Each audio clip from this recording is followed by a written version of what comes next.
Your mum, she's got potential, but would benefit from trimming the fat.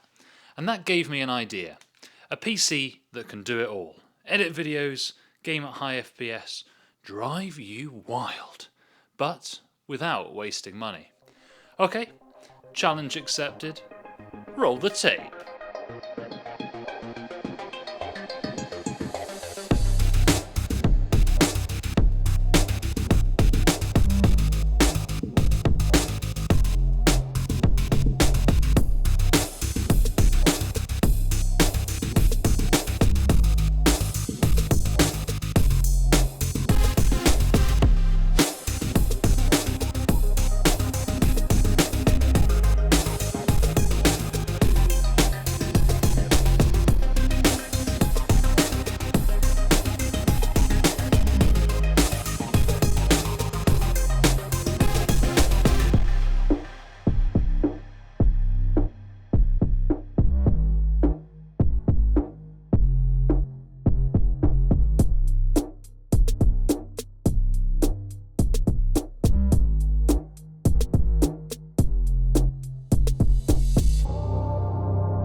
The best years are behind her, but your mum can still keep up where it counts. And the same can be said for the Intel i7 12700K.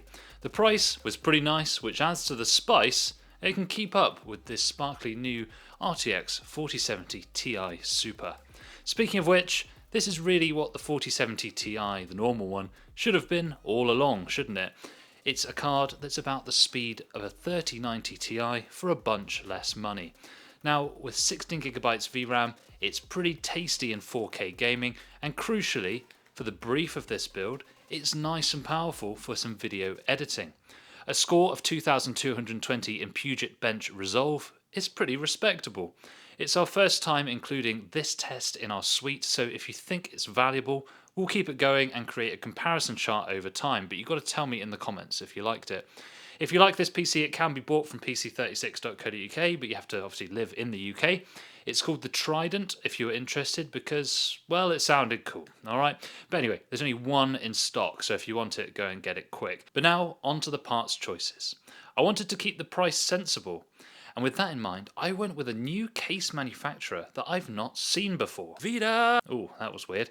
This VIDA Aqualon case was really cheap, under £50 at distributor level, and truth be told, it has everything you need, even for a high-end system. Mesh front, 360 liquid cooler support in the top, loads of room for your big GPUs, loads of storage space, and it looks pretty respectable as well. And on top of that, it comes with 4 ARGB PWM fans included, which is a big thumbs up from this guy. Easy to build in as well. I can have zero complaints, and I certainly recommend this case if you can pick one up in your territory. The i7-12700K, we all know it's a decent performer. It's a couple of gens old now, but it still cuts the mustard. It uses 8 performance cores and 4 efficiency cores in a hybrid design. The efficiency cores on board will be helpful for video editing and filling in some background tasks, or at least that's the idea. The N5 Z690 motherboard by NZXT, I got this at just £100 on a good deal, and that's a great price for a mid-range motherboard with Wi-Fi included.